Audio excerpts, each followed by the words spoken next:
Hello வணக்கம். Tiffin sambar ஹோட்டலில் மாதிரி சுவையாக எப்படி செய்கிறதுன்னு பார்க்கலாமாங்க. அதுக்கு 100 கிராம் துவரம்பருப்பு குக்கரில் வேக வச்சு எடுத்துக்கோங்க.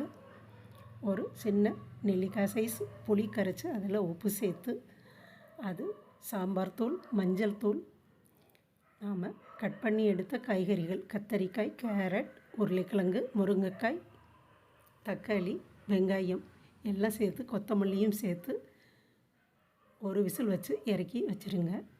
அடுப்பில் வாணலி வச்சுருங்க. 3 ஸ்பூன் நெய் சேர்த்துருங்க. கடுகு, சீரகம் தாளிக்க சேர்த்துட்டு கருவேப்பிள்ளை, பெருங்காயமும் சேர்த்துருங்க. சேர்த்து பொரிஞ்சதும் இதை சாம்பாரில் கொட்டிடுங்க.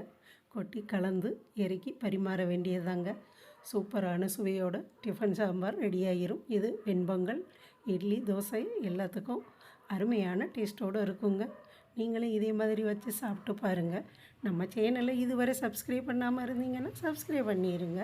பாருங்கள், வெண்பொங்கல், சாம்பார், தேங்காய் சட்னியோடு பரிமாறி இருக்க. நன்றி, வணக்கம்.